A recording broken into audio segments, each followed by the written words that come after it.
Et santé toujours avec cet espoir pour les malades résistants aux antibiotiques.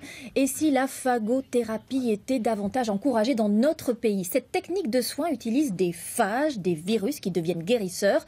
À ce jour, des autorisations sont délivrées au compte-gouttes. Mais la France est sur le point de revoir sa copie, nous dira notre docteur Damien Mascret.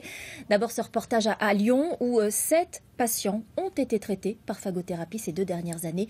Frédéric Prabonneau et Michel Anglade. Profiter de la vue depuis son balcon, un plaisir auquel Claude Gava a bien cru ne plus jamais goûter. À 89 ans, il a failli succomber à une infection. J'avais le genou gonflé, ils ont fait un prélèvement, ils ont vu que c'était infecté. Tout est parti de sa prothèse du genou. Ça faisait un gros abcès par là. 3 mois d'antibiotiques n'ont pas réussi à venir à bout de la bactérie. Elle s'est ensuite attaquée à plusieurs organes dont son cœur. Très affaibli. Il ne pouvait pas se lever. Là, vraiment, j'ai eu très peur. J'ai dit, il va pas s'en remettre. Impossible d'enlever la prothèse. Le cœur de Claude est trop fragile pour une telle opération. Le médecin lui propose alors une intervention de la dernière chance. Il m'a dit, il faut essayer une autre technique, m'a expliqué le coup des phages. On vous a expliqué quoi? Qu'il y avait un virus qui venait du Turkménistan, je ne sais pas trop, qui était capable de manger cette bactérie. Le principe de la phagothérapie, utiliser des virus tueurs de bactéries. Ils vont entrer dans les microbes et les pirater pour se multiplier. Ils les détruisent, libérant de nouveaux virus qui vont à leur tour aller tuer d'autres bactéries. La technique est autorisée seulement à titre exceptionnel en France quand il n'y a plus aucune solution. C'était ça ou crever d'une infection générale. J'avais pas le choix. L'intervention de Claude a eu lieu en novembre dernier à l'hôpital de la Croix-Rousse à Lyon, l'un des rares à pratiquer la phagothérapie. Quelques semaines après cette chirurgie, un patient qui était capable de déambuler sans aucune douleur, avec une infection qui était parfaitement contrôlée. La difficulté, trouver le bon phage, celui capable de tuer la bactérie résistante. On est à l'Institut des agents infectieux, donc au laboratoire de bactériologie. C'est là où sont identifiées les bactéries responsables des infections chez nos patients. Ici, une équipe de recherche travaille sur les bactériophages. Donc, comme tu le vois là, en fait, les 3 phages qui ont été testés sont actifs. Pour savoir si le phage est efficace, des tests sont faits sur les bactéries responsables de l'infection. On a déposé le phage pur, et puis ensuite dilué au 10e, au 100e, au 1000e, au 10 millième. Et en fait, les phages vont attaquer les bactéries, le tapis de bactéries, et vont créer des petits trous. C'est les petits trous que vous voyez.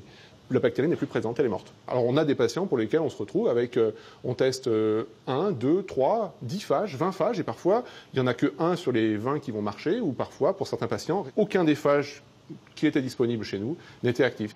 Avant d'être utilisés chez un patient, les phages doivent être soigneusement purifiés et préparés. L'Agence française du médicament ne donne aujourd'hui les autorisations qu'au cas par cas. Docteur Damien Mascret, ce sujet soulève plusieurs interrogations. D'abord, est-ce que les phages pourraient remplacer les antibiotiques ? Alors c'est vrai que c'est peut-être, on l'a vu dans ce reportage, la solution quand tous les antibiotiques qu'on a essayés ne marchent pas contre une infection. Eh bien les phages, eux, peuvent à ce moment-là agir.